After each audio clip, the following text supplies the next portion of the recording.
আসসালামু আলাইকুম রহমতুল্লাহি ওয়া বারাকাতুহু। প্রিয় ভাইরা আমার, আমরা যখন বন্ধু নির্ণয় করি এক্ষেত্রে আমরা অনেকে অনেক ভুল করে ফেলি।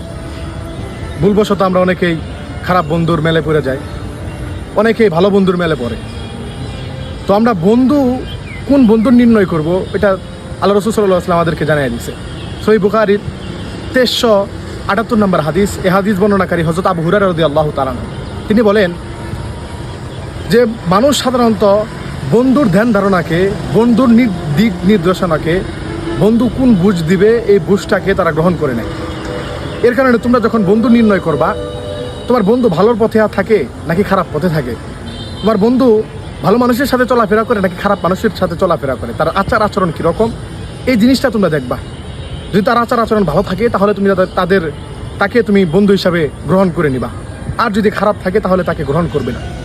এই হাদিস দ্বারা আমরা বুঝতে পারি যে বন্ধু নির্ণয় করার সময় কাদের সাথে চলাফেরা করব, কাদেরকে বন্ধু হিসাবে গ্রহণ করব। আল্লাহ পাক আমাদেরকে সঠিক বন্ধু নির্ণয় করার তৌফিক দান করুন, আমিন।